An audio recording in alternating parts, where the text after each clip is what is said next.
Hello and welcome back for lecture 10. This week we'll be talking about asynchronous Redux and some tooling around JavaScript.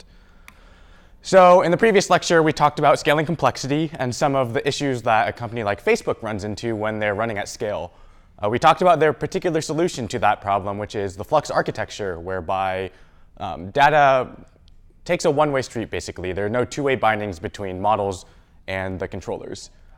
We then talked about Redux, which is an implementation of Flux, and we talked about a lot of the things that you do in order to implement Redux in your current project.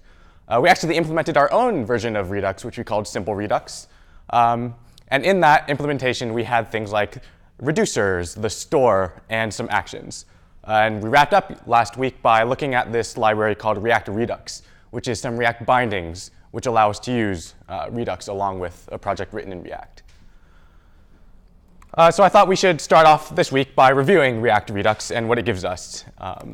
So again, react-redux are some React bindings for Redux that give us a couple things. One is this concept of a provider, and another is this higher-order component called connect. So again, what provider does is it gives our children access to our Redux store. That way, every single child doesn't have to do something like import our store from our store file. Instead, what they do is they use this higher-order component called connect, which helps us to subscribe to any subset of our store and bind our action creators to our dispatch function. And so what exactly does that look like in code? So as you recall, last week, we added Redux to our app. And one place that was listening to a Redux store was this, this page called the contacts list screen. So in this contact list screen, we have at the very bottom here, export default connect map state to props contact list screen. And so the connect function comes from react-redux, as we see imported up here. And so what exactly does this connect function do? Well, if you recall, it takes a couple different arguments, the first of which is this function called map state to props. And I've only called it map state to props here by convention. I can call it anything I want. I could have called this get state or get props from state, or really whatever I want, as long as what I declared it as matched the name of the function that I passed in here. So in this case, it would be get props from state. And so what this function does is it takes the state object, which it receives from the store. And again, the way that you get the state from the store is that store.getState, which we don't have to worry about. React-redux handles all of that for us. But what this function does is it takes the state and extracts from the state exactly the props that we want to listen to in this particular component. And so in this component, we determined that we wanted a prop called contacts to be passed down. And where did that contacts get its data from? Well, it's the state key. It's the contacts key in that state object. And so by defining this function that takes in the state and returns an object where the key called contacts gets the value state.contacts, that's exactly how we determine the props that are then passed into this class. And so one thing that may be confusing to you is this connect function prototype. So generally, what we've seen thus far is something like a function called connect that might take one or two or maybe even three arguments. So it would look like get props from state, maybe map. I forget what the exact function called, but something like map or bind dispatch to actions. And then maybe something like the component that you want to receive. So something like contacts list screen, like this, where you have a function which takes in some number of arguments and returns something else. But here we see something different. We see connect get props from state, which is an invoked function there. And then we see it invoked again. So it suggests to us that connect actually returns some sort of function. Why might that be? So it turns out there was this movement in JavaScript where we wanted to, or JavaScript, ECMAScript, wanted to use something that Python developers actually use quite often called a decorator.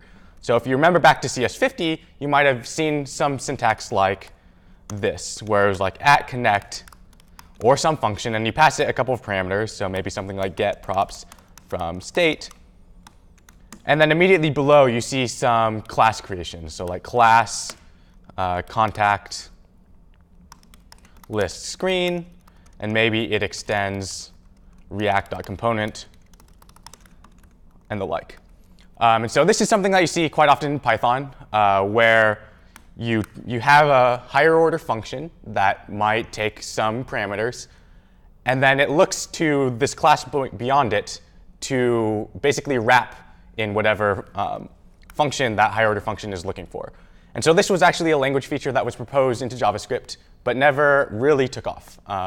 People didn't really, not that they didn't enjoy it, but the community didn't really start using it. And so a lot of higher order components retain that function prototype, whereby you pass in you actually invoke the function with some configuration, and it returns another function, which we immediately invoke right here with the particular class that we want wrapped by connect. And so even though it looks very strange, there's actually a reason why this prototype looks like this. But this is exactly how we end up using connect in this particular function. We also looked at another function, the second argument to connect is actually a way to bind dispatch to your action creators. And so we did that in the add contact screen, where we again imported connect from react-redux. And down here, we actually passed null for our first argument. And so in the previous example, that first argument was a function that maps our current state to the props that we expect the particular class to receive. But in this example, we didn't actually care about any props from the store. Rather, we only cared about this action creator called add contact. And so by passing in this object here in the second parameter, it actually bound that add contact call to our dispatch. So by invoking it with this object here, it actually dispatches it for us, rather than having to import the store and then using store.dispatch and passing that in action. So that's React-Redux. But last week, we didn't actually talk about how to use Redux with any asynchronous actions. So if you recall from a couple weeks ago, we actually had a bunch of different asynchronous functions when we wanted to use something like an API or a network request. So this week, we're going to extend our simple Redux with the ability to handle asynchronous actions. So what sort of things might we need to consider when we want to support async requests? Well, first, where do we want to add this support? And how do we change our API so that what is supported can work? Well, where can we do that? So there are three different places: our reducers, our store, and our actions. And so if you recall from last week, Redux is a cycle where you start with something like an action. It goes through this thing called a reducer.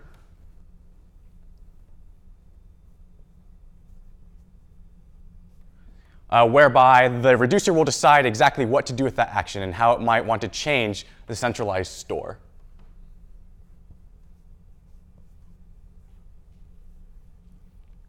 And from the store, any views will update. And then from those views, we might kick off another action. And so in this model, we're going to have to extend it with some sort of asynchronous ability. Where might we want to do that?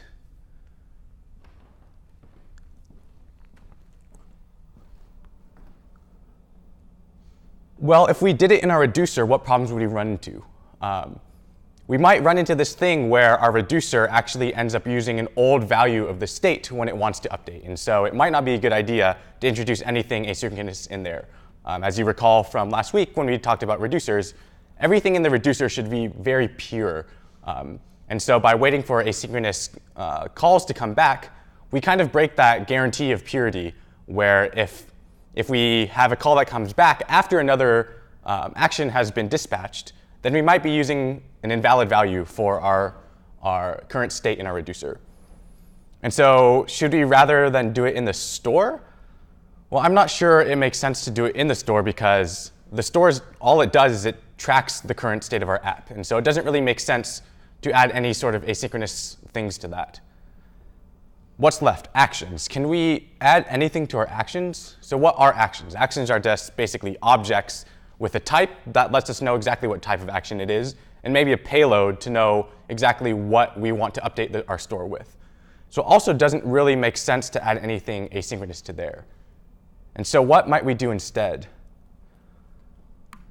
Well, if you recall, we had these things called action creators, which are functions that return actions.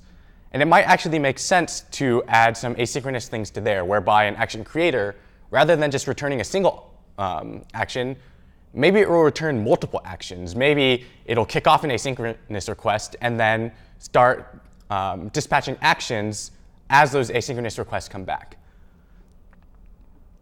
So how might we be able to do that? Well, certainly we'd have to change more than just the action creators, because how do the actions actually get dispatched? It's by the store.dispatch function. And so if we're doing multiple actions in our action creators, we might need to extend our dispatch function to handle those functions as well.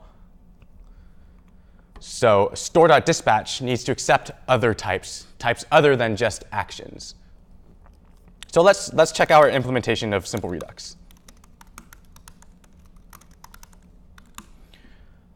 So this file is copied exactly from last week, and if we want to review, we can just take a quick look through this. So in the first couple lines, we declare a couple action types. And if you recall, action types are just that key in an action that lets us know exactly what the action type is.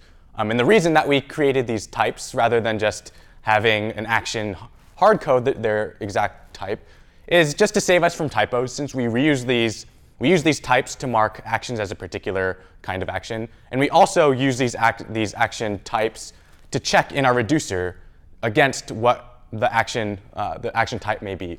And so by abstracting these types out, it kind of gives us a guarantee that we don't accidentally have a typo in there or something like that. And then we went and implemented our store. And so our store, when you create it, is passed a couple things. One is the reducer, and one is the initial state.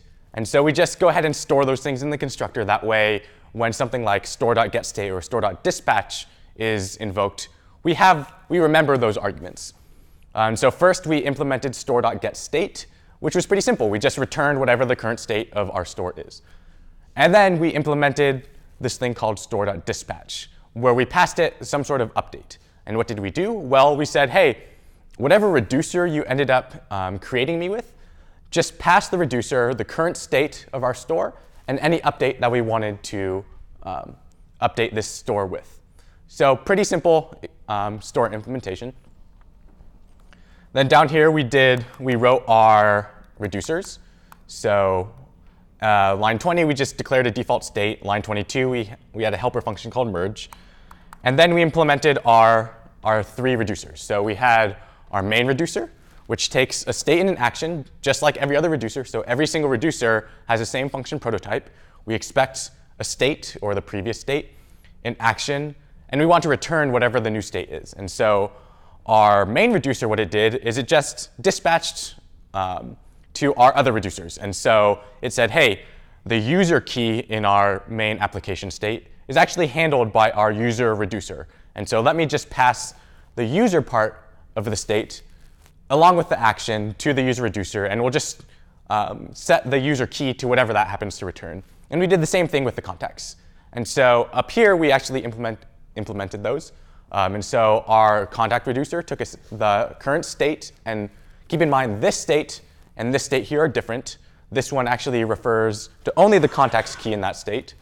And again, it got the same action. And if the action was something like update contact, what we did is we just returned an array with the new contact appended to the end. And if it was an action other than that, we just said, hey, the state in this particular part of the store remains unchanged.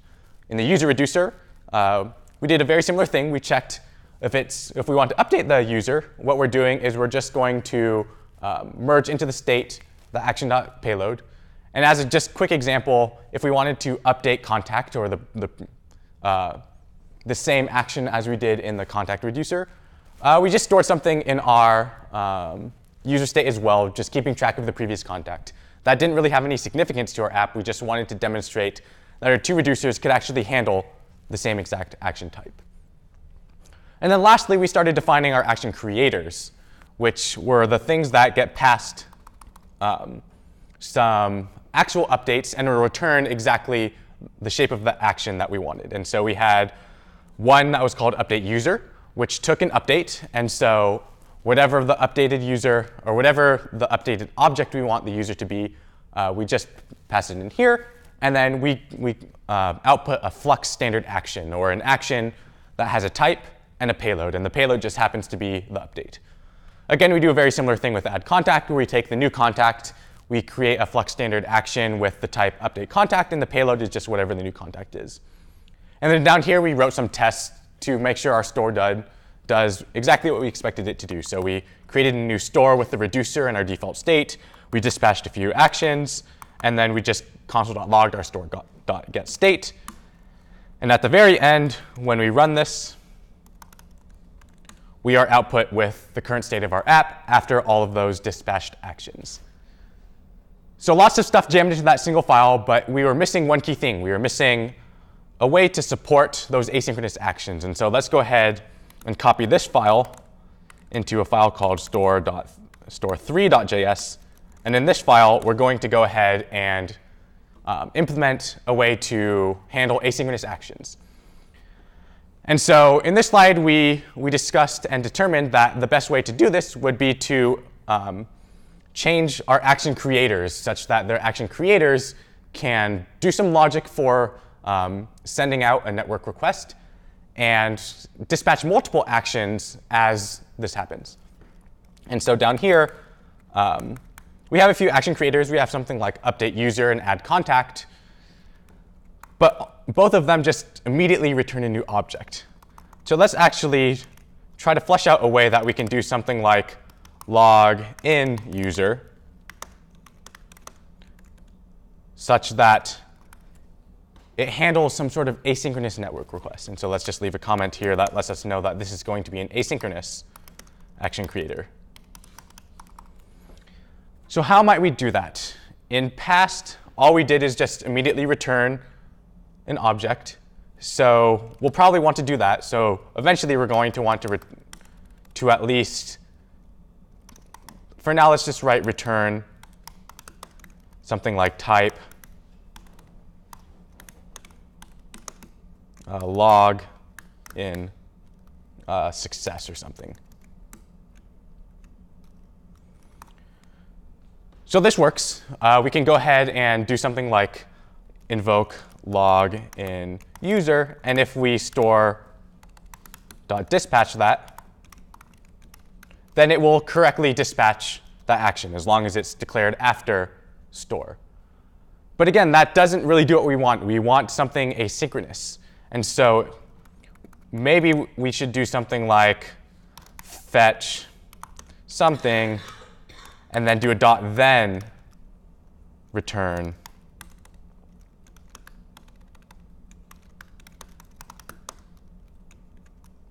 this exact object. But this actually doesn't work either. All this does is it returns to the next .then statement in our promise chain. So what we actually have to do is figure out a way to dispatch these actions. And so what if we returned, what if we expected something to pass in something like dispatch? So again, now we have a completely new function prototype. And so when we invoke something like login user, this actually returns a function. And what function is that? It expects a dispatch, and then it does some logic. And so we'll come back to that later, but let's just assume that this dispatch here is the dispatch that we want. And so what might we want to do? Maybe first we will dispatch an action that says, hey, I'm about to send an asynchronous request. And maybe that type is log in sent. And we can rename that later. So great, this effectively does, if we comment out this part,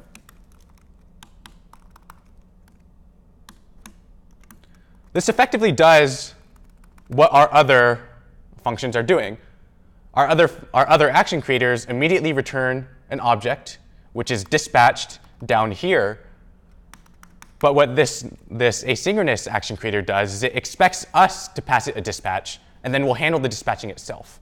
And so we're going to have to add support to our store in order for it to know that it needs to pass the dispatch into our new action creators. And so we'll add some logic for that in a bit. But maybe after this, it'll send off the fetch request. And then when it comes back, maybe it will dispatch that new action creator. And this dispatch is the same as this dispatch, and so it'll go ahead and actually dispatch that action completely asynchronously. And maybe we would want to catch any errors. And if there is an error, maybe we should dispatch something like log in rejected.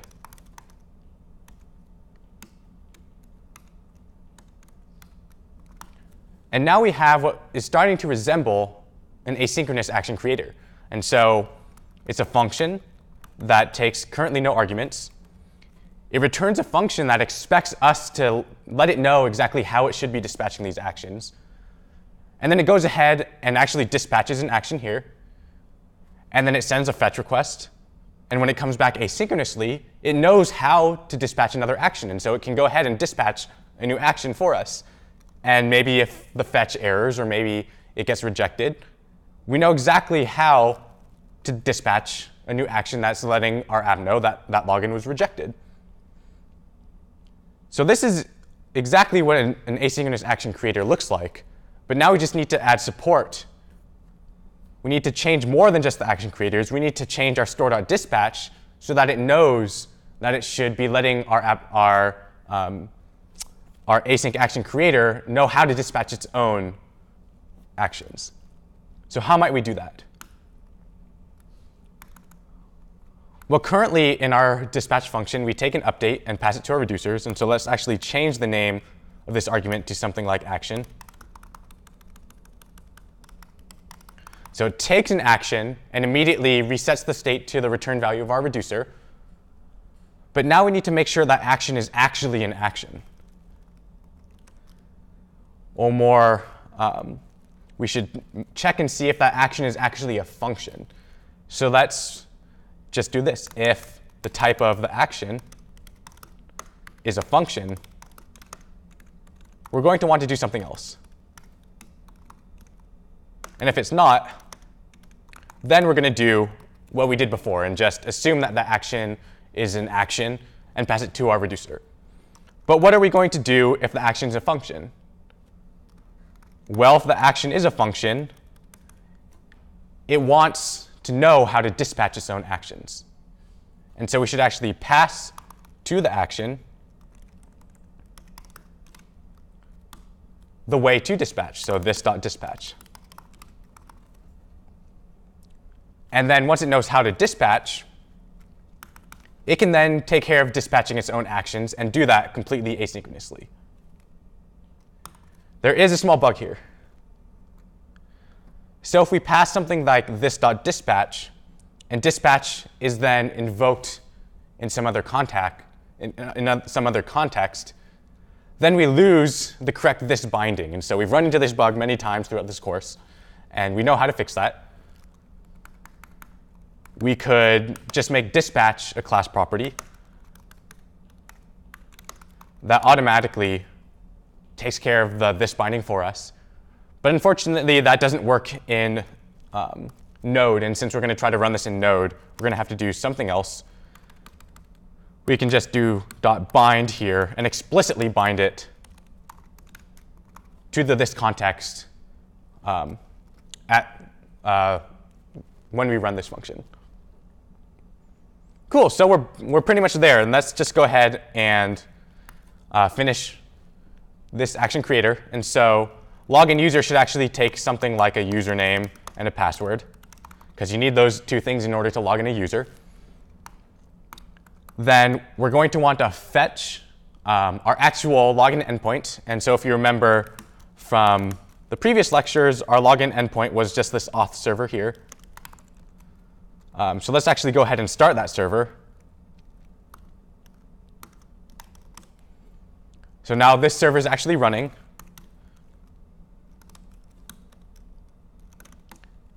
And that's, in the previous lecture, we wrote a function that helps us abstract out the login logic here. So let's actually just cut and paste this to our simple Redux here.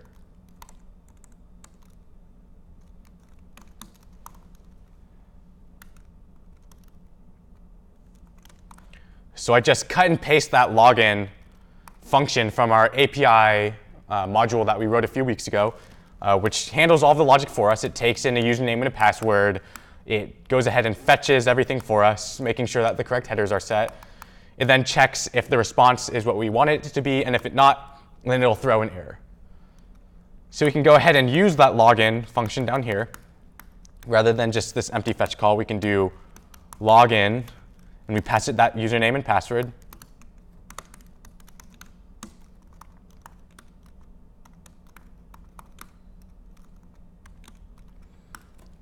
And then what do we do? If it was a success, then we go ahead and let our store know that it was a success. And how do we let our store know? Well, we dispatch an action saying that it was a success. And if it was an error, then what do you do? Well, we let our store know that it was an error by dispatching an action that just lets us know that the login was rejected.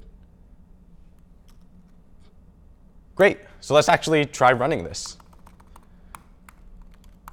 So let's comment out all of this old dispatching. And instead do store.dispatch. And what are we dispatching? Well, we're going to dispatch this action creator called login user.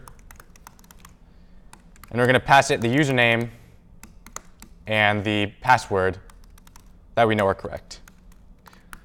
And what do we expect to happen? Well, we first expect it to send a dispatch an action that lets our reducer know that the login was sent.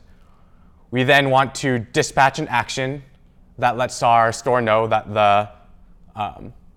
that it was a success. And if not, then we want to dispatch an action that lets us know that it was a failure. So let's actually add some logging so that we know that this is happening.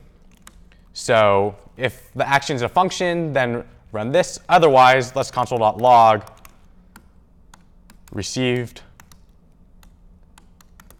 an action,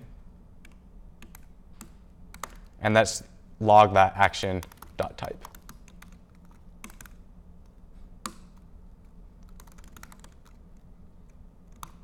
And so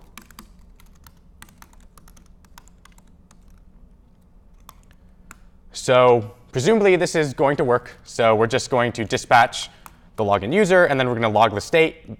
We don't expect the state to change because we never actually updated our reducer functions. But hopefully we're going to see a few actions that say something along the lines of login sent and then login success. So let's go ahead and run store3. And we received login sent and then received login rejected. The reason for that is because we're using Node, and Node does not have any concept of what fetch is. Because if you remember from previous lectures, we discussed that fetch was actually part of the browser API rather than part of the JavaScript API. And so since we're using Node.js, which is more just the JavaScript and doesn't have all of the browser APIs built in, what we can actually do is install this thing called isomorphic fetch, which is just a package that implements fetch for us that we can then use in a Node.js environment. And so let's, again, try this file and do this require statement, which is Node's version of an import, then now we can run this again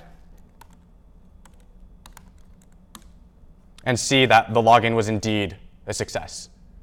Great, so now we went and actually implemented our own asynchronous action creator, and we can go ahead if we want to add something to our reducer, our user reducer, that says if the action type is login success, then you can just maybe store some sort of token. So let's go ahead and actually implement that.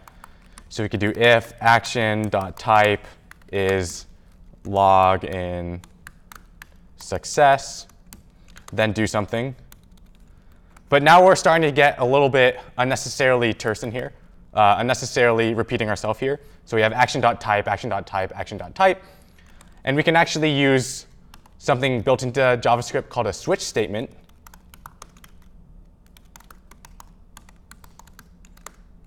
Which is a cleaner way of checking against the same value over and over and over.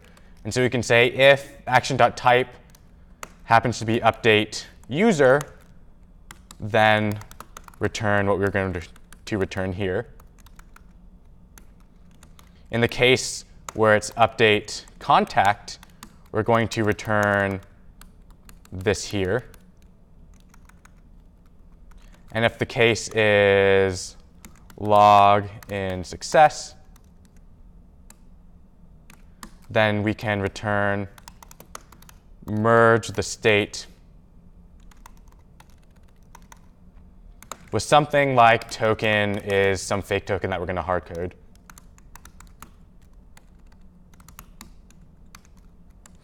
And by default, if it isn't any of the types that we're looking for, just return the state unchanged. And now we have our user reducer. And now if we run store3, it's an asynchronous action, so this is actually a bit messy. So when we do store.getState here, we still haven't received the asynchronous response back from the action over here. So if we wanted to actually log the state at the time that it gets added, we can either add that to a reducer or add it to our dispatch here. Or we could actually add that into our Redux implementation. But now if we want to add a bunch of these things, what we're doing is we're messing with Redux itself. And that's probably not something that every single consumer should do. So not everybody who wants to use this library called Redux should have to change the implementation. And so our additions here have been somewhat ideal because we're actually changing the implementation of Redux. And we don't want to do that every time we want to add something. So it turns out built into Redux is this concept of Redux Middleware, which allows us to extend Redux without actually having to mess with the implementation like we just did. So any function can actually be middleware. And what happens here is that these functions, when a new action is dispatched, it passes through all of these different middlewares before actually being dispatched. And so any function can be middleware as long as it fits a particular function prototype. And that prototype is this. We first expect an object that has a couple keys. One is getState and one is dispatch. We then return a function that expects an argument called next, which is basically the next middleware in the chain. We then return a function that expects as an argument an action, which is basically every single action that gets dispatched. And finally, we do whatever we want, and we don't have to return something at the end if we don't want to. So we can actually re-implement our feature as middleware. And so let's go ahead and do that. So we have a lot of logic here. And let's remove what we actually added to Redux itself. So we added this thing here that changed the way that we dispatched. And let's actually do that in our real Redux store. So let's leave our simple Redux implementation and change directories into our actual directory where we use Redux.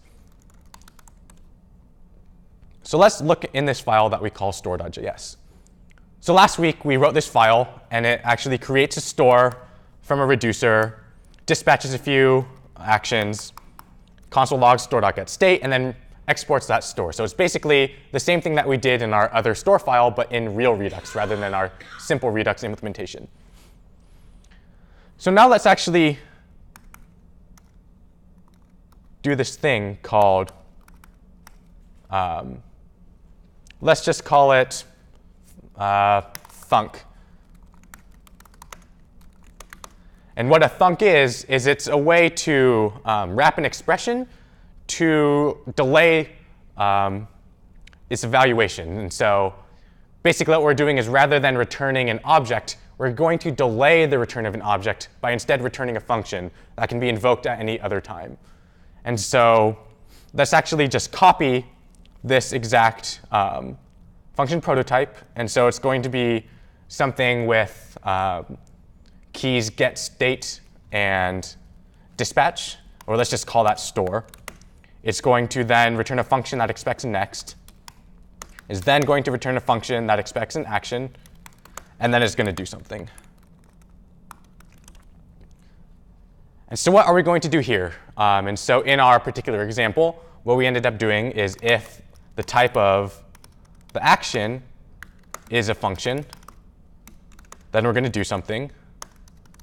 Otherwise, we know that the action is an actual action, and we can just pass it on to the next middleware in the chain by literally passing the action to the next in the chain. And so the reason that these arguments are named next and action is because action is the actual action that was getting dispatched, and next is just whatever is next in the middleware chain, and it might actually be dispatch.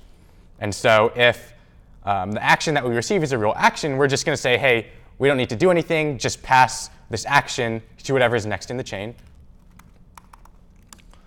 Otherwise, if it's a function, what do we want to do?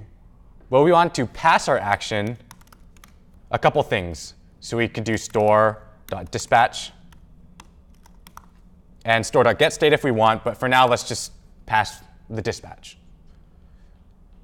And so now we can use what's called apply middleware, which is something built into Redux. And what it does is it lets Redux know that it should run every single action that we get through this middleware that we called thunk.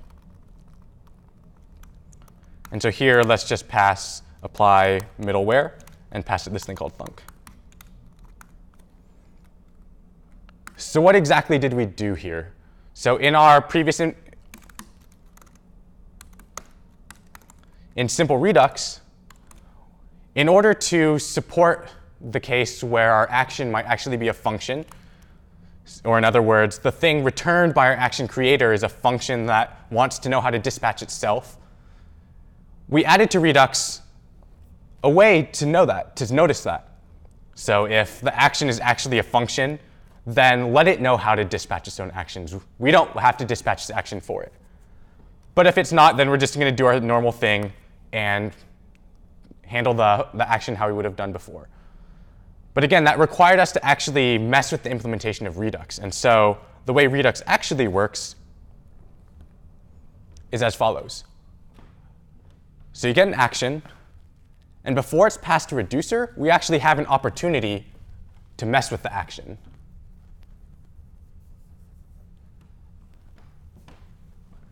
And what that is it's called middleware.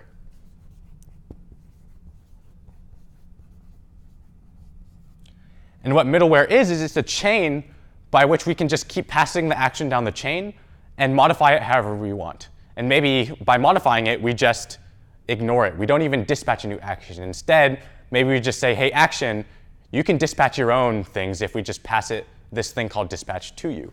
And so middleware is actually a chain of a bunch of things. We could have our thing called thunk. If we wanted to log all of our asynchronous actions, maybe we'll log things as it comes through this middleware. And so when we get an action, rather than going directly into the reducer, we have the chance to pass it into this middleware chain. So this action gets passed into the middleware through all of these functions, and then only here does it then get passed into the actual reducer. And so this concept called middleware is not something unique to Redux. It's actually a pattern that you see all over the place, including Express, which is the library that we use in order to create our simple authentication server. And so basically what middleware does is it allows us to mess with any of our parameters before we send those parameters into the core library. In this case, the core library is the reducer and the store. And so let's build out the rest of this example.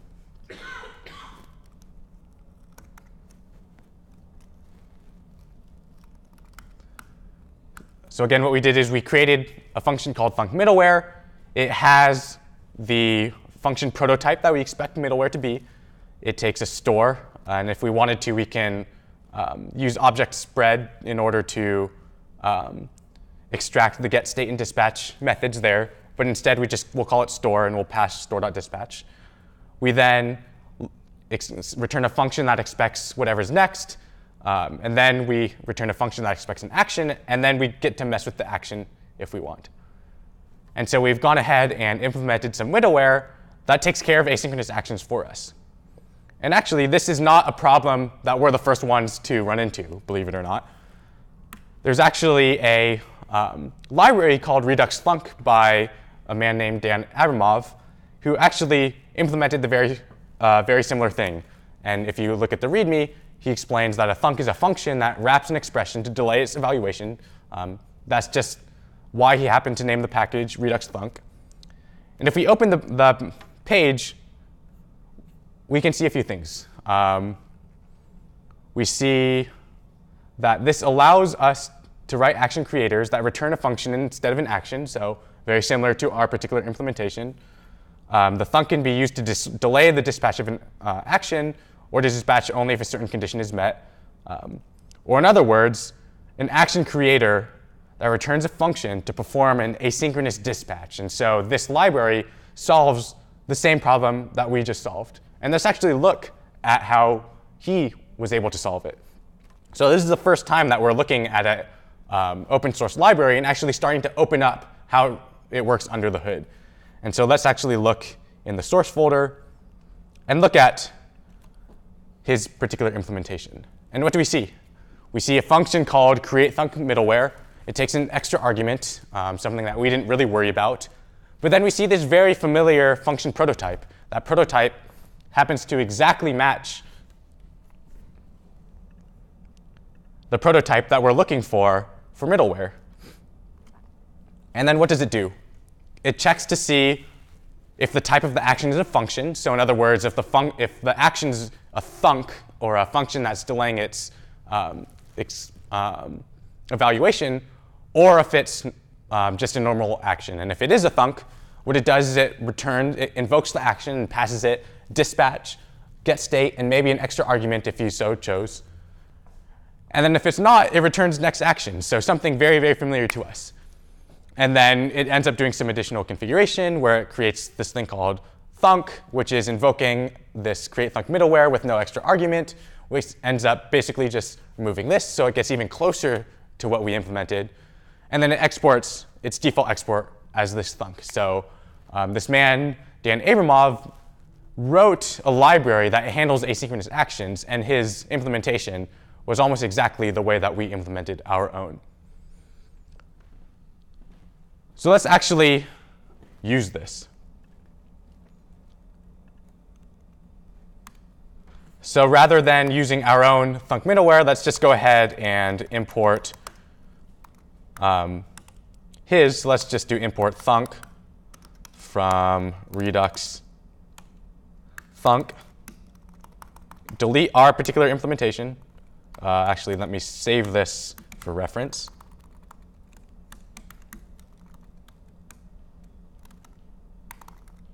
And now we're basically where we were before. But rather than having to re-implement our own middleware every single time, now we can rely on an external library, and a very popular one at that. Before we run this, we're of course going to want to install it.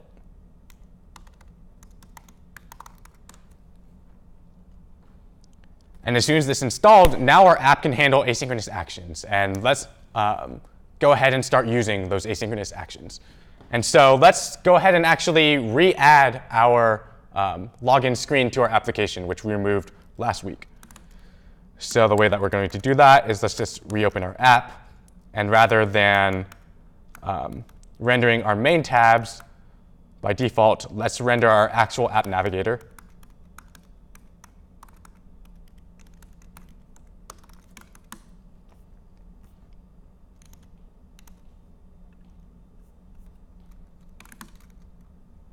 So once in a while, your dependencies might get out of sync with what's running in the packager, and so you might have to reload your bundle to make sure that all of the dependencies get picked up.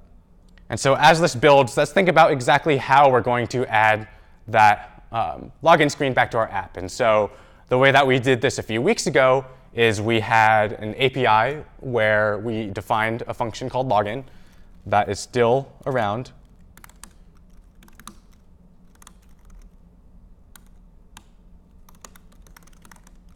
So in our API.js file, we have this login function that we defined that takes a username and password. It will fetch to our particular, the port where our authentication server is running. It'll send the username and password. And if it's OK, then it's going to say, hey, it worked. And if not, it's going to throw an error. And we're going to have to use that login function in order to log in our user. And the way that we did that a few weeks ago is in our screens.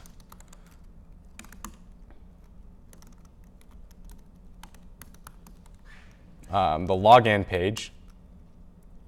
We had a function called login, which would try to handle all of the login logic here. So it would await the result of sending that asynchronous login. If it's successful, then it will navigate us over to our main page. And if it's unsuccessful, then it will set the state here to the message, which then shows up in our UI. And so we have some text here that is the error. And if there's an error, it'll go ahead and show. So let's check on this. And so this is exactly what we saw. So if we try to log in and there's no password, then it'll let us know, hey, you're missing a username or password. If we have incorrect username and password, the user might not exist. If we use a user that we know exists with the wrong password, it'll let us know that it's the wrong password. And finally, if we use the username, the correct username with its correct password, then it will log us in. And so that, again, is all done in this class called login screen. So let's now start to use Redux here rather than using the logic directly on this class. And so what have we done in the past when we want to move logic out of a component and into our Redux setup? Well, first, we need to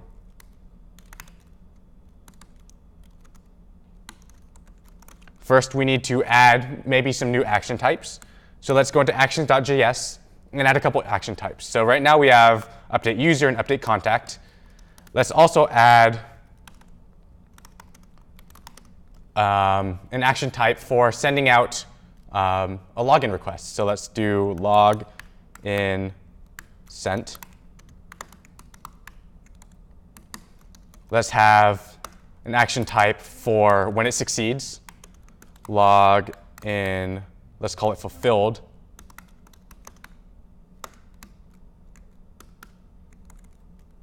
And lastly, let's have an action type for if the login did not succeed or got rejected.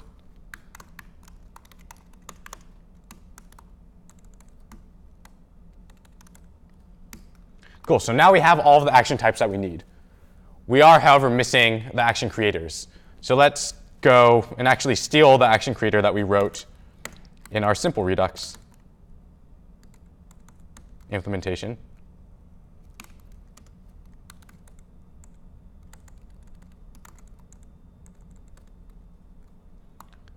So let me just cut and paste that one.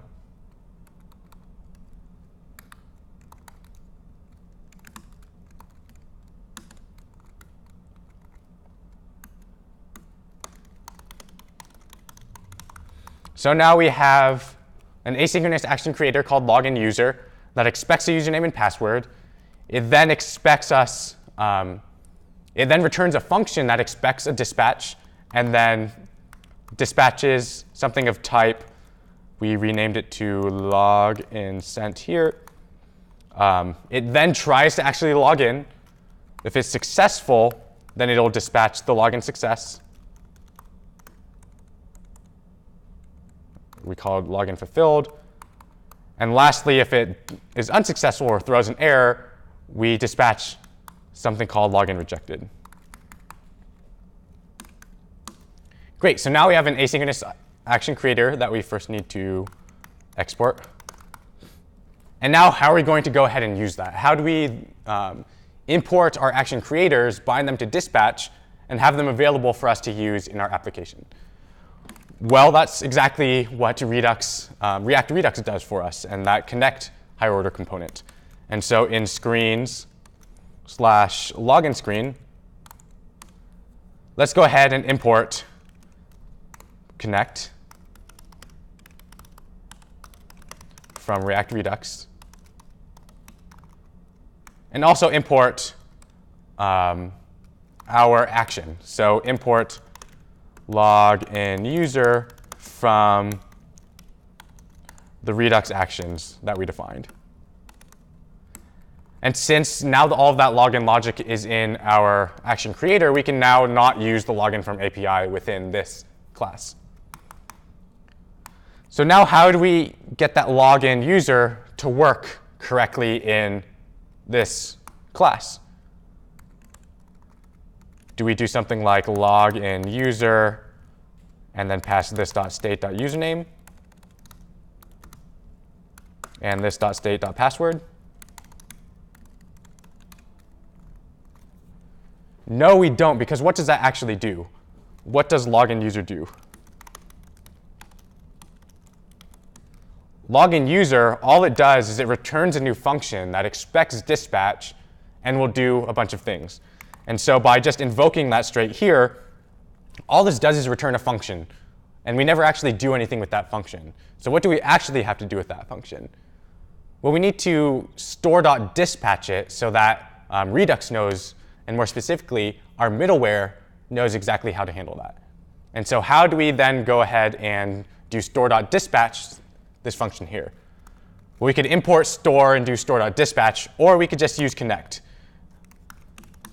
And so rather than default exporting login screen here, what we do is we default export the login screen,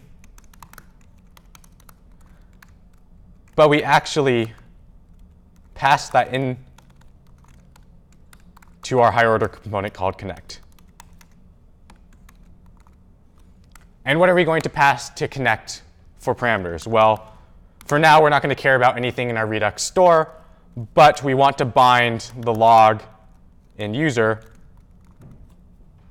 to the dispatch. And so now this is going to be passed down as a prop. So we could do this.props.loginuser, and that will go ahead and do exactly what we want. And so what is missing? Let's go ahead and try to run this. Username, password. So that logged us in perfectly fine. But what happens if we put something that should actually error? It worked for some strange reason. Oh, because we still have the old call in there. So let's, default export. When I meant to write export default, that. And we can now run it, try using the correct username and password. And we can't find the variable login, which would make sense because we did not import it into our Redux actions.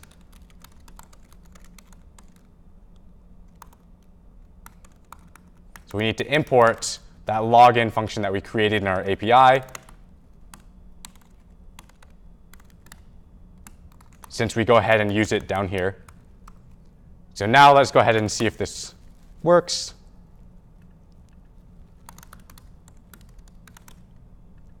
And it goes ahead and logs us in perfectly fine. But now let's see what happens if we put something invalid. it also logs us in perfectly fine. And so let's take a short break, and then after the break, fix everything up and use Redux in our contacts app.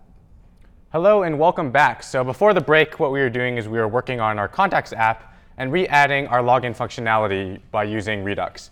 And so far what we've done is we've added to Redux our Redux actions. We've added a few action types, which we're going to need in order to know exactly what we're doing in terms of sending off the login. So we have an action type for when we send the initial request. We have one for when it comes back with a success. And we have an action type where it comes back with an error, where maybe we used the wrong password or something like that. We also wrote an action creator, an asynchronous one, which rather than returning an object, we return a thunk.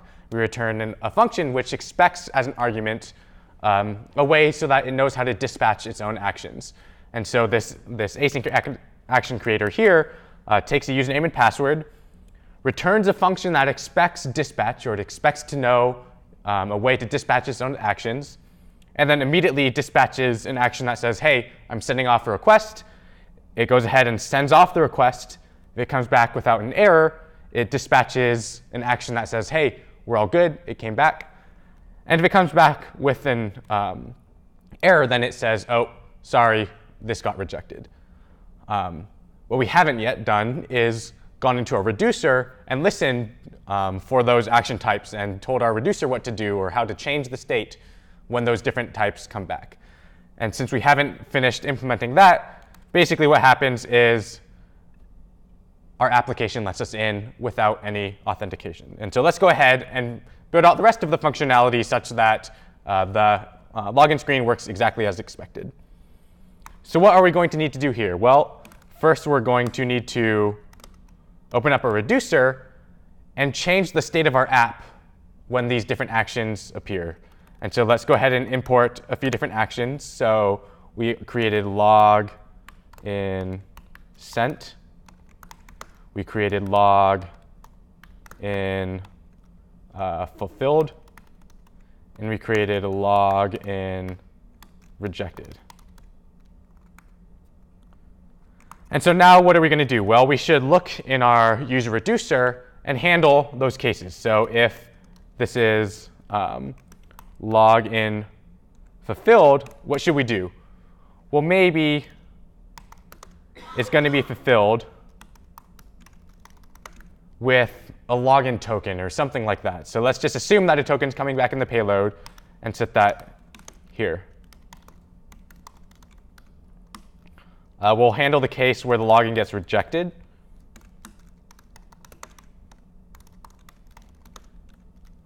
And let's create something like login error, where the error message is whatever the payload is.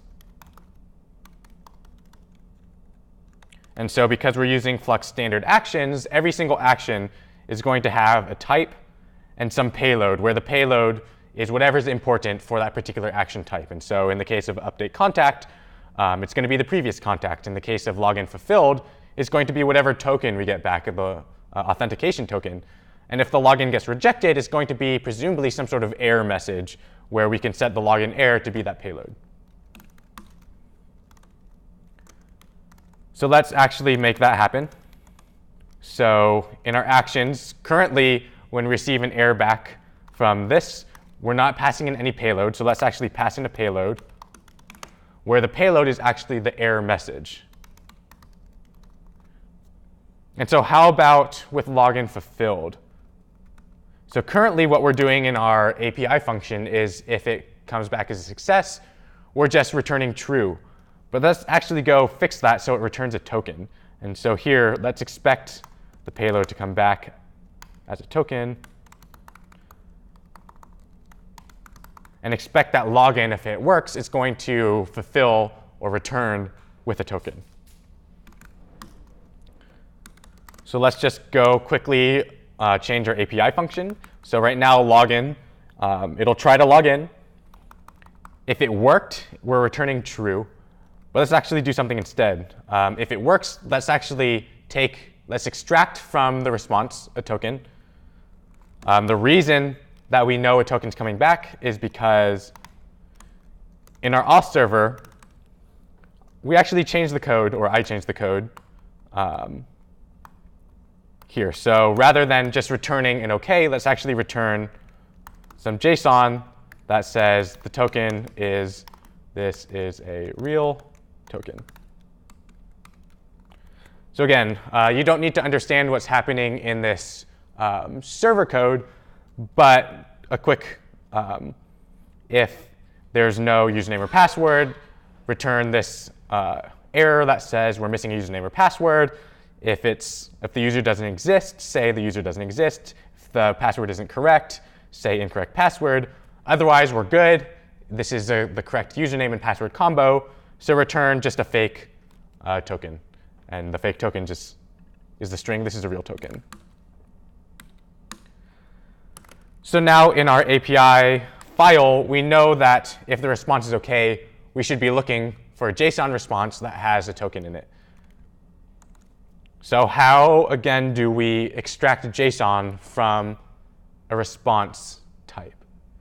So if you remember back to the lecture on data, the way that we do that is we do const JSON is await whatever the response is, .json. And that .json method says, hey, extract the JSON from this response and return it to me whenever it gets back. And it returns a promise. And we're going to go ahead and await that promise.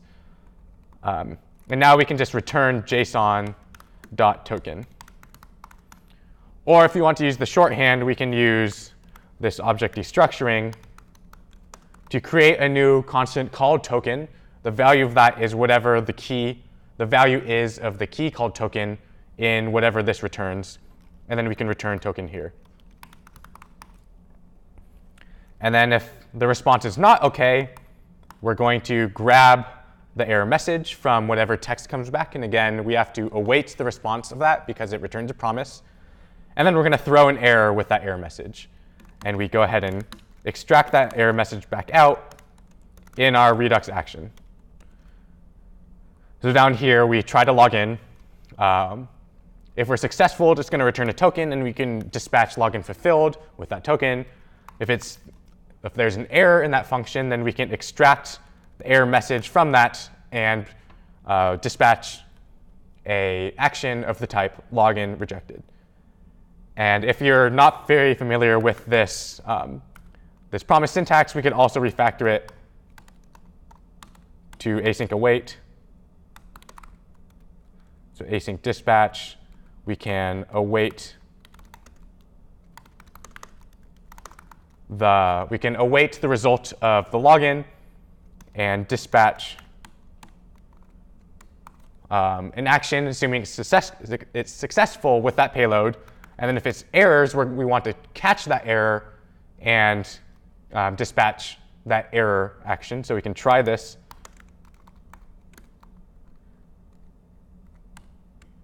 We can catch the error.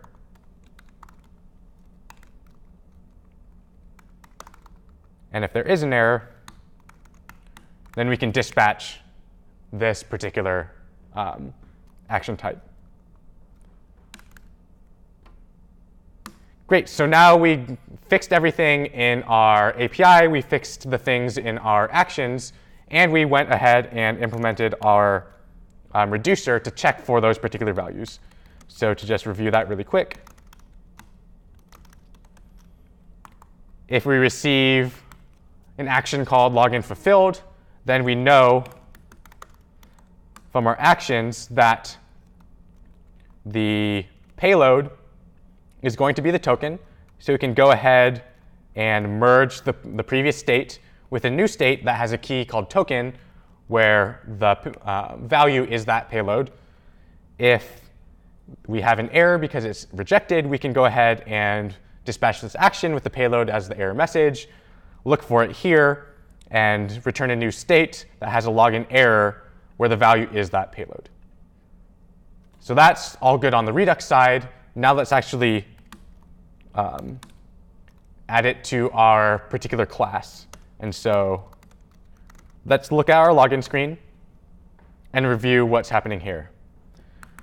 So currently, when the asynchronous function is dispatched, what we do is we invoke that action where we do this.props.loginuser, we pass the username and password.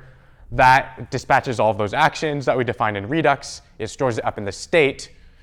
And then what we do is we just log in anyway. So that's probably not what we want to do. Instead, what we should do is look at those values in the state. And when they change to things that we want to react to, we should do that in this particular class. And so how, again, do we listen to those values that changed in the state? So we're going to have to use that higher order component called connect. So down here, what we're doing with connect is we're passing the first argument as null. And if you recall what that first argument is a function that takes whatever our Redux store is and maps particular values in the store to be props that are passing to this particular class. So let's now define that function. So let's just call it map state to props, just because that's convention. And it's going to take the state of our application and return an object. And the object key value pairs refer to the props that are passed. And so we're going to have a prop called error, or error for short. And what's that going to be?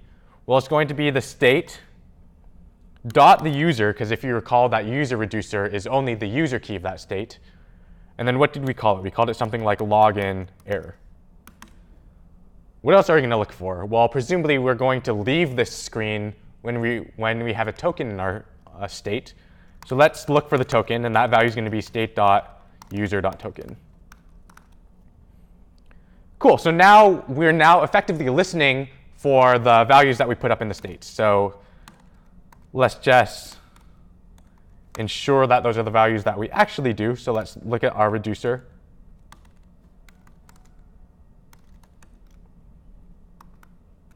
So we see for our user reducer, we're adding this thing called a token, which we're looking for here, state.user.token.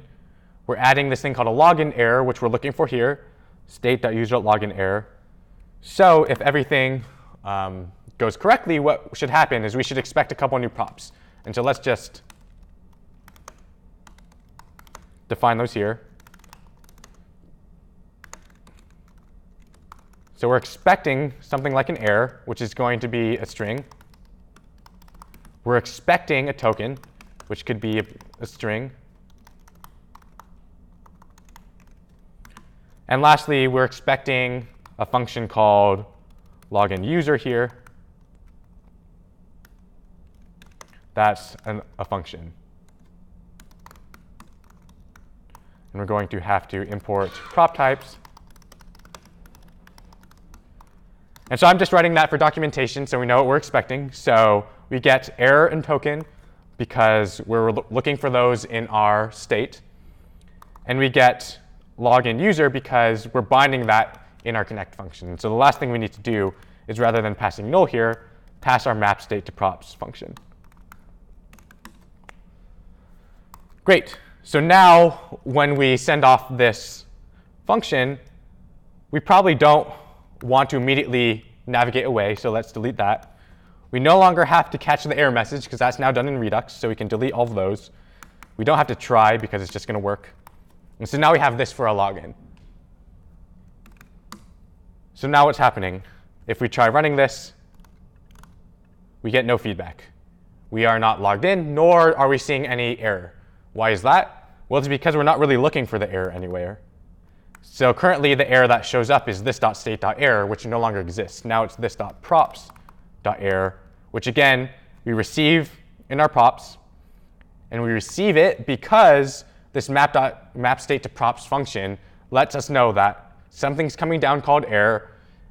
And the value of that corresponds with the state.user.login error value in our Redux store. So now, if we do this, I need to save the file. Now, if we do this, we see that error come through. Why is that coming through? Let's just do a quick sanity check and see exactly the path of this request. So first, what happens is we open this up, we type in our text inputs, everything, and then we click that button that says press to log in. which fires this .login method. What does that do? Well, it invokes this .props.login user with the state, with the username and the password. And what is this .props.login user? Well, it's our login user action creator, which is actually bound to dispatch because Connect does that for us. And so by invoking this .props.login user is effectively doing our Redux store.dispatch and then dispatching whatever the return value of login user is. And so what is the return value there? So we can just check our actions to see. So we invoke login user with a username and password, and it returns a function that expects another function called dispatch. And that dispatch function is a way for our action creator to know how to dispatch its own actions. So the first thing that does is it dispatches login sent, which gets sent to our store, our reducer, I mean. And what happens? Well, we're not actually listening for that action type, so it just returns the state as the default. Then it tries this. It tries to await login username password, which in our API file does that request for us. It awaits the value of that, and if it's successful, then it's going to take a token. But since we passed in the incorrect username and password, it actually throws an error. And the error gets caught here. And now we dispatch an action called login rejected. And the payload here is the error message for that particular error. That gets dispatched and sent to a reducer. It matches this here, login rejected. It ends up merging the state and adds into our user state this thing called login error. And the value of that is the payload, or the error message that comes back. Then what happens with that error message? Well,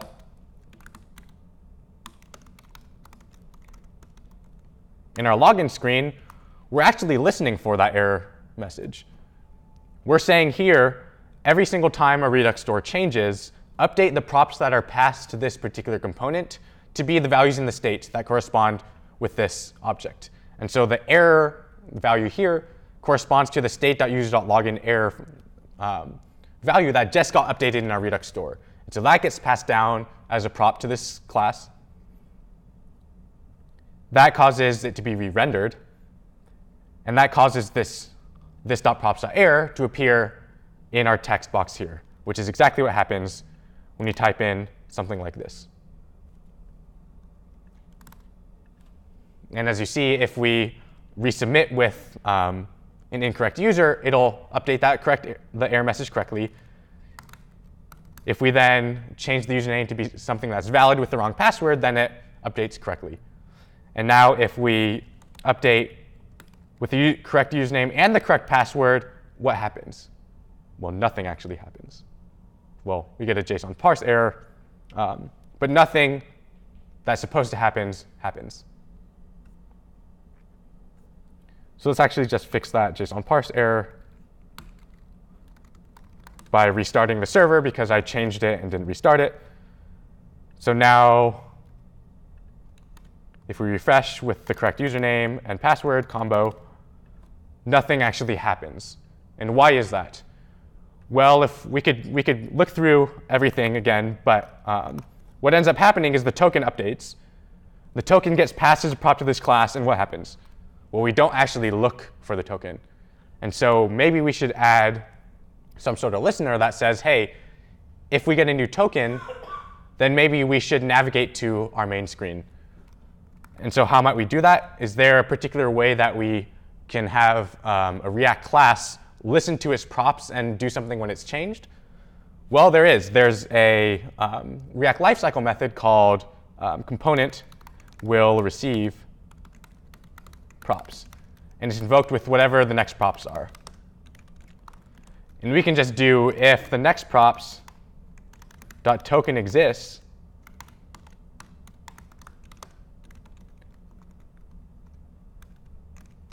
then we can do this dot props dot navigation dot navigate, and we can navigate to our main screen. And now we're actually listening for the token, and when we receive it,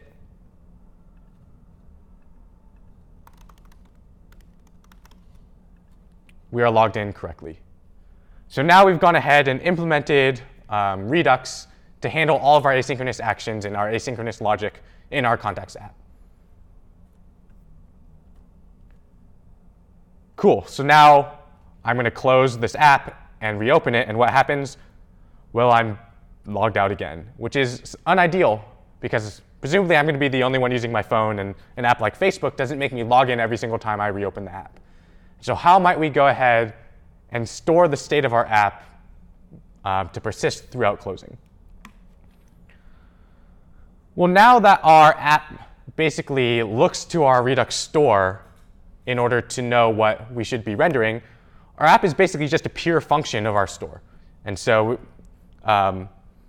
basically all of the things that we need can be stored in the state. And if we can persist that store, then we can reload the app into its current state even after it's been closed.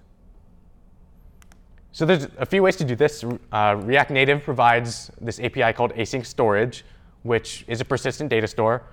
But if you read the docs, it says this: use an abstraction on top of async storage instead of using it directly for anything more than light usage, since it operates globally. Or in other words, we should probably stay away from that if we want to preserve our sanity.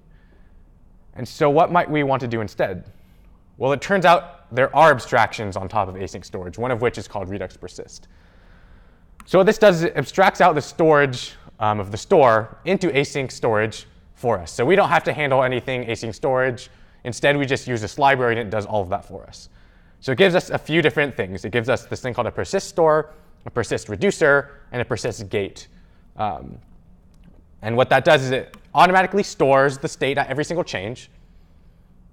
It will automatically rehydrate our app when it's reopened. And so in other words, it takes what was stored in async storage and puts that into Redux when the app is reopened.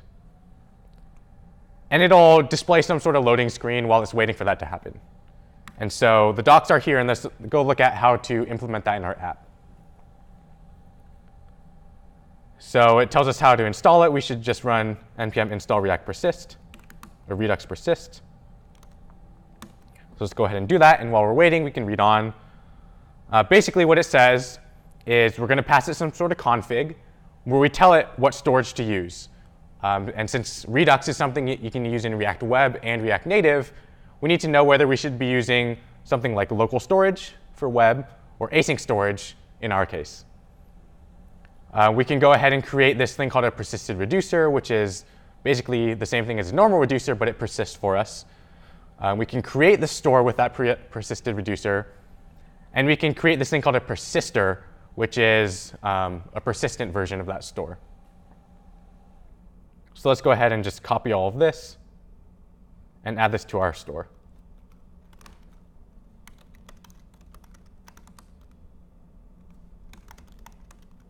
So let me just copy and paste that there.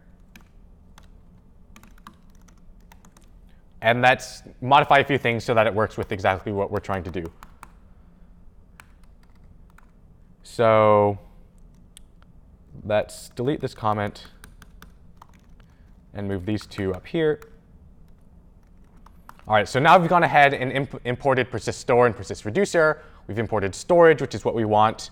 Rather than importing root reducer, we're importing our own reducer. We create this thing called persist config. You can read through the docs to figure out exactly what this does. But basically, we create a unique key for the only persistent config that we have. And we're telling it what storage device to use. And it's going to default to async storage for our use case since we're using React Native. We then create this thing called a persisted reducer, which is persist reducer. We pass in our persist config. And we're going to pass in our reducer. Let's move this down for now. Let's comment out all of this stuff. And then what we do is we create a store, which is basically what we've already done. So we can delete this line, delete this line. We can create a persister, which is basically wrapping our store in this API called persist store. And then rather than wrapping that in a thunk, let's just return the store in the persister. So let's export a store, and the persister. Or we can just use the syntax that we're familiar with by doing export the const store is this, and export the const persister is this. So basically what I just did is I cut and paste their API usage. I read through the docs beforehand, but I happen to know that the key here is it refers to if we want to use multiple different persisters in our app, we can. But since we're only using one, we can just hard code the key here. We tell it which storage device to use. In our case, it's async storage. We create the persisted reducer. This here should actually be persist reducer, I believe. So we should use the persisted reducer here.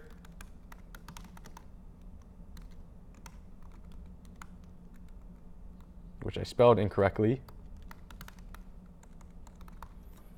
We still are using our thunk middleware. And then we're also exporting this thing called a persister, which we need to pass into our persist gate. And our persist gate, what it's doing is it's waiting for our store to rehydrate and displaying a loading screen while we're waiting. And in this case, we're just going to pass in null for that. So rather than retyping, I'm just going to cut and paste that into our application. So let's have a persist gate here. And import persist gate from this library. And now, rather than importing store from our Redux store, we had a couple of named exports. We had a store and we had a persister. And those correspond to the store here and the persister here. So I just did a very whirlwind cut and paste from their docs. But this default configuration should work fine for us.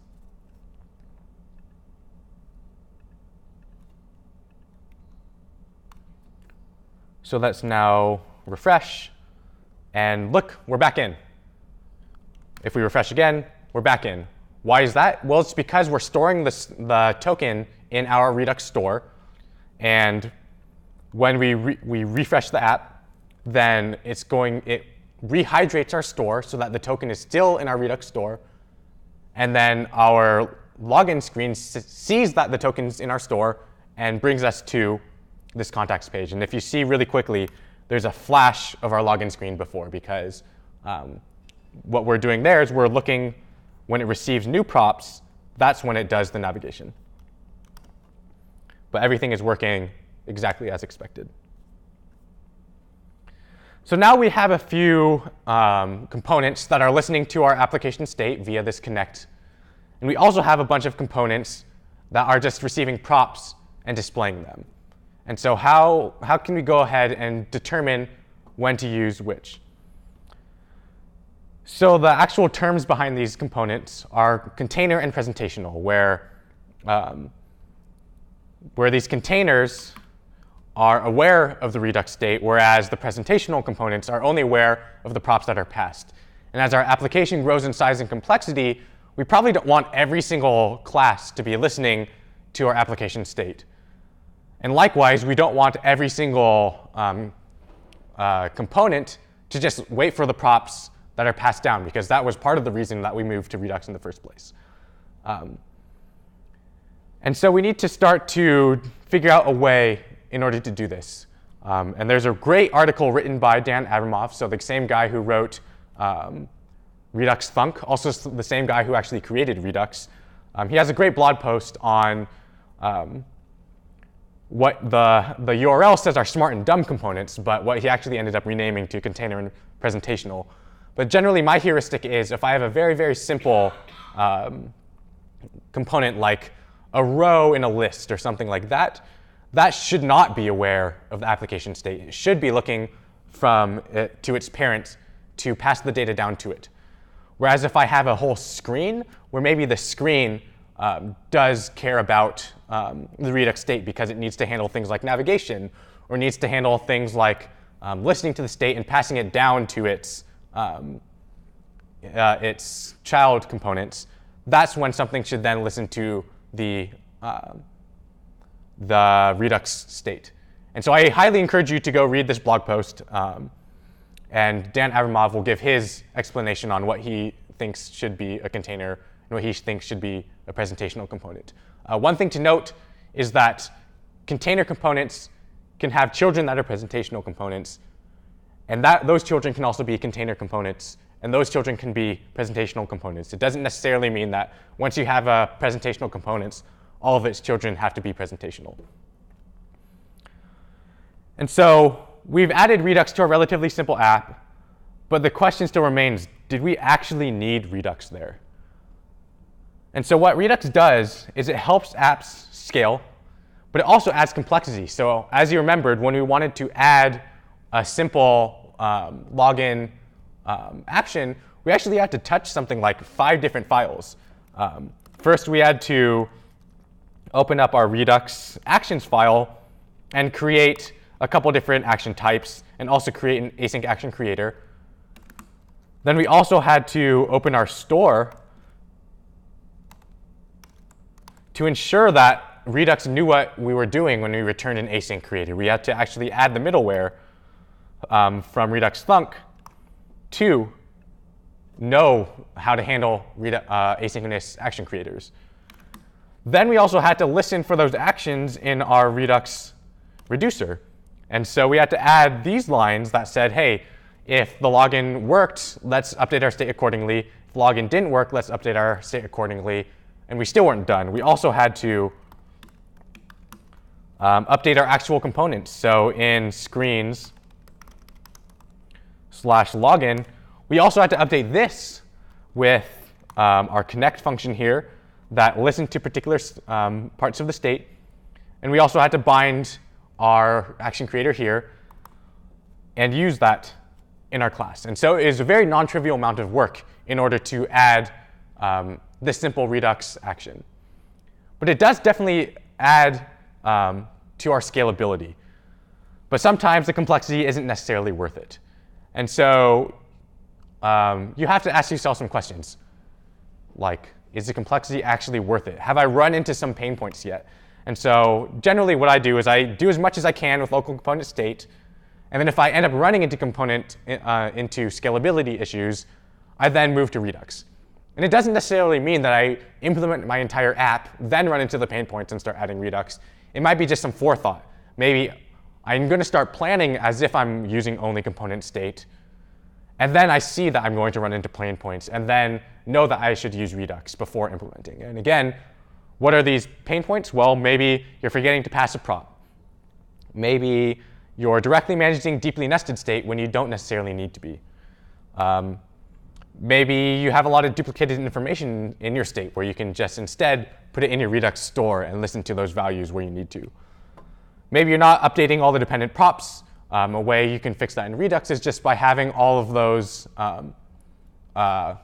props listened to in the reducer when you're going to update the state. Maybe you have a component with a large number of props because it needs to pass its props to the children. And we can just bypass that by using that connect function and hopping down to a children very low in the tree and listening into the Redux store. And maybe you have some uncertainty where a piece of data is managed. And the nice thing about Redux here is if I want to change some logic in how the store is updated, I know I should be looking in my reducer. If I want to add a new or change the way that an asynchronous action is fired, I know I should be looking at my actions file. So it's very easy for us to know exactly where the logic for a particular thing lives. So that ends our discussion on Redux. Feel free to reach out in Slack if you are curious about when you should use Redux. But let's actually talk about some tooling that might help our JavaScript writing a little bit easier. So there are a lot of tools out there. There are a lot of JavaScript libraries out there. Some people say there are too many JavaScript libraries. But you can sift through the noise and find a few really, really great JavaScript tools. One of them, of course, is NPM. NPM is something that we've used multiple times today. We've done npm install with our dependencies. And that, again, stores things in our package.json and allows us to keep track of all the dependencies for everybody who then later wants to use our application. They can just run npm install and have everything that they need. We've talked about this thing called Babel, which allows us to write JavaScript as if it has all of the language features that we need, and then transpile it down to JavaScript that all browsers will understand. And so We've talked about these terms called ES6, ES7, ESNext, and we've been using a lot of those things like our class properties. And Babel's running behind the hood to transpile that all down to a language that anything that understands basic JavaScript will understand. There's this thing called ESM, which is a JavaScript library that you can install via npm install at standard/ESM. And what that allows us to do is use our import statements and our export statements in Node. So you've seen me when I'm doing my quick examples, changing my syntax to something like require. But if we use this library here, you can actually just use import directly into Node. And I'm not going to demonstrate how to do that, but I encourage you to go check that out if it's something that interests you. We talked about the Chrome dev tools and how we can use those to debug. And we'll talk about next lecture how we can use those to actually look at things including performance. There are also things like React and Redux dev tools. We already talked about React dev tools in our debugging lecture. But there also exists Redux dev tools, which allows you to like replay actions or see what actions have happened. And I encourage you to go look at that if you want to debug your Redux. We're going to talk about later today this thing called ESLint and Prettier. And then there's also this thing called flow or TypeScript. Those are both things that allow us to statically check the types of all of our functions. And so it helps us eliminate bugs where maybe we change the function prototype somewhere, but forget to update wherever we use those functions. And so when we want to really scale up our application, we might consider using something like flow or TypeScript to statically check the types to make sure that no bugs are created as we change things around. And so let's actually talk about two tools in particular today, those being ESLint and Prettier. And so what is ESLint? You may have seen it floating around on open source projects that you use.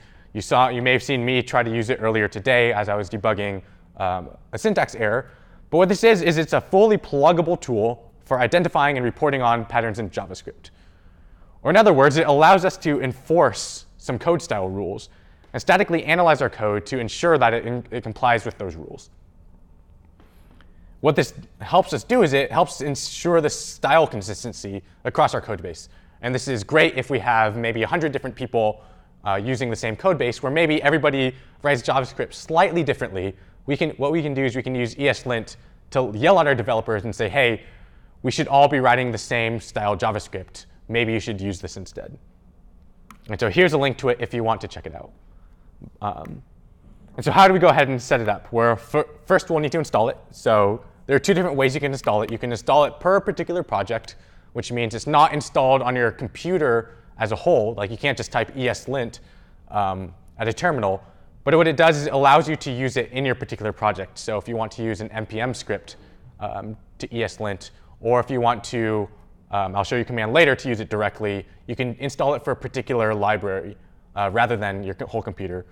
Or you can do it globally. You can just do npm install -g or --global, which allows you to just run that command ESLint anywhere. So let's actually install it here. And I'm going to install it only in this project. So I'm going to do npm install --save dev or capital D ESLint. And then what? We should create our own config. And so we can do this by, again, two different ways. If we install it globally, we can just do ESLint init. I believe that should be --init. Or we can do per project. So we can do /node module /bin /ESLint, which is where that ESLint script happens to live, and then initialize it. So let's go ahead and do that. I can do npm, or I can do /node modules /bin /ESLint, and then --init. And now it's going to ask me a few questions, like how do I actually want to lint my code? So let's answer some questions about my style. Are we using ES6 features? Yes, we are. Are we using ES6 modules? Yes, we are. We're using that import. Where is it going to run? Technically neither, but browser is the more accurate one here. Do we use CommonJS? No, we don't. You don't have to know what that is. Do we use JSX? Yes, in fact, we do. In fact, we also use React. What style of indentation do I use? I use spaces. What quotes do I use? I prefer single. What line endings do we use? I'm going to be using Unix. Do I require semicolons? This one is of great debate. I prefer not. And what format do we want our config file to be in? There's a few options. I'm just going to choose YAML here. And then it's going to install the dependencies for me and actually create this config file. And as that installs, let's forge ahead. So we can create our own config by answering that questionnaire. We'll see exactly how that looks in a second. Or we can actually steal a config from somebody else. We can extend an existing config. So there's this thing called Airbnb's JavaScript style guide, which is a very, very popular one that a lot of people like to use. And there's also the one I prefer, which is the one that I use at our company called Kensho. And it's the style guide that I've been loosely following as I type in lecture. And so let's actually, now that this is done installing, let's see what happened. I can see that if I do ls-a, I can see that this file called ESLint.yaml got created. And so let's take a look at that real quick. I see a lot of key value pairs that actually correspond to the questionnaire that I just did. And browser true is because we answered that thing called that we said we're running in a browser. ES6 true because we answered that we are in fact using ES6. And you see a bunch of other things like plugins, React, rules, indent, blah, blah, blah. And I can run this by doing /node modules .bin /ESLint. And then I can run it on any file I want. So let's just do API. And we see a parsing error because there's an unexpected token. What does that mean? Well, it turns out, and you can see I have a extension in my text editor that automatically lints as I write. And it's telling me that this is an unexpected token, that this syntax actually isn't really supported by JavaScript yet. And so maybe we should add some ESLint rules that allow us to use these future things. One way to do that is to use somebody else's config. So I'm actually going to use the Kensho config because it's the one that I tend to follow. And the way to install that is to install this and then use an ESLint YAML file that just has this. So let me do npm install. Oops. npm install, save dev, ESLint config -Kensho. And that's going to go ahead and install that particular ESLint rule set for me. And then what I can do is I can use that. Well, now nothing's going to happen if I just try it because our ESLint configuration file still has all of the old stuff. So let me just update that. Now, instead of having all of these things, I'm just going to say extend the Kensho one. So now if I do npx ESLint, so npx is a shortcut for /node module /bin /ESLint, or it's a shortcut for this. So I could just do npx ESLint if I happen to be running node 5 or above. And I can just lint that API file. And I'm going to run into this that says cannot find module Prettier. And what exactly is Prettier? So it's something that I mentioned earlier today. And it's a very opinionated code formatter. What the heck does that mean? Well, they'll actually rewrite your files to a specified code style. So rather than ESLint complaining and saying, hey, your code isn't styled correctly, Prettier will actually say, hey, your code isn't styled correctly, and I'm going to rewrite it to style it correctly for you.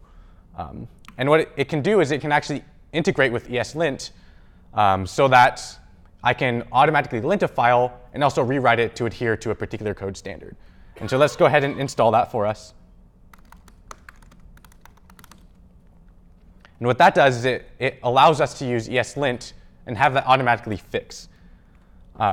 And so if you have an ESLint config that tells it to use Prettier to rewrite files, you can pass a flag that says --fix to have ESLint rewrite your file for you so that it adheres to the code standards. So now again, let's run npx ESLint on API. Oh, I don't happen to have any errors in there, so let me add one. So maybe I'm going to export a const called poorly formatted, and it's going to be something like unused variable, and then it's going to just return unused variable. It's going to take two. Actually, it's going to take used variable and an unused variable, and it's just going to return that used variable. So this would be considered poorly formatted. Let's make it even worse by making it inline. And so now let's run ESLint on that.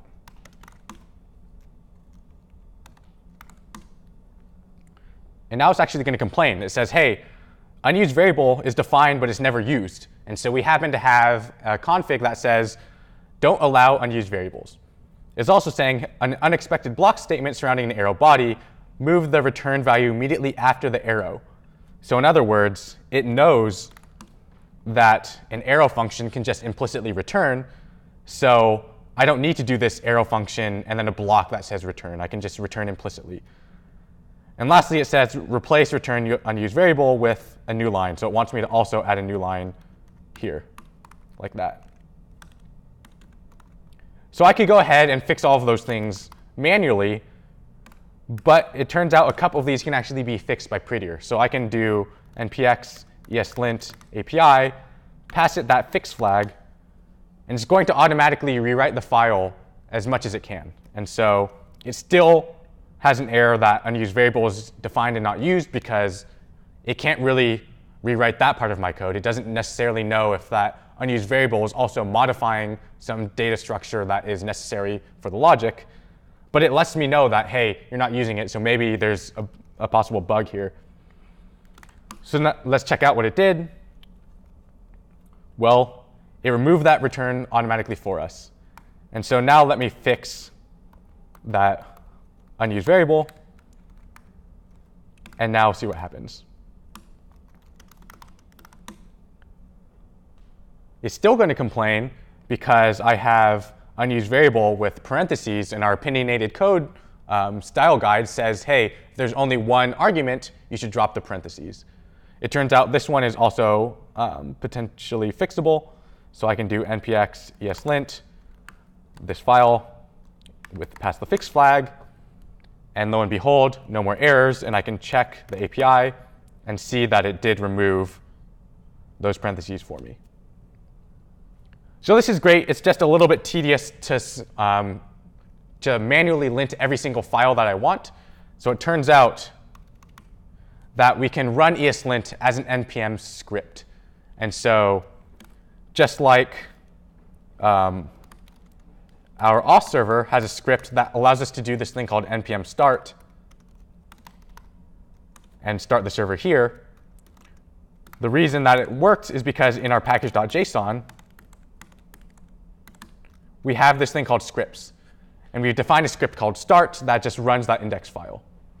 And so we can also, in this project, add a script to our package.json to lint our file. And so let's go up here, add this thing called scripts. And I'm going to add a script called lint. And what's it going to do? Well, it's going to run ESLint. And I don't have to do /node-module/.bin/ESLint because the package.json knows that it's for this particular project. It knows that ESLint is installed as a dev dependency for this particular project. So it knows that it should look for that in that /node-module/.bin file. So we can just use it here. And then we can just start listing off any files that we want. So we can do api.js. We can do our components directory and list off any other ones that we want. And for this example, let's just do those two. And now I can actually just run that here. I can do npm run to see exactly what scripts are available. I see that we have a lint one. So now I can run npm run lint.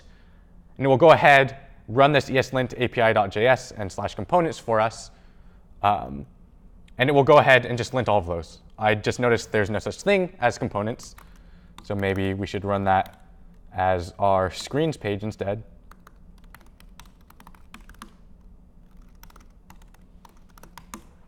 And now this will automatically lint all of the files that we want for us. And as we see, I have quite a few lint errors, including navigation is missing in props validation because our style guide says, hey, if you're going to use a prop, make sure to explicitly state those prop types. And so you're welcome to use this config file if you want. You're welcome to use Airbnb's JavaScript. There are many others online. But now you should have no problem styling your project because now you have something to yell at you and fix it for you. So thanks. And next week, we'll start looking at performance.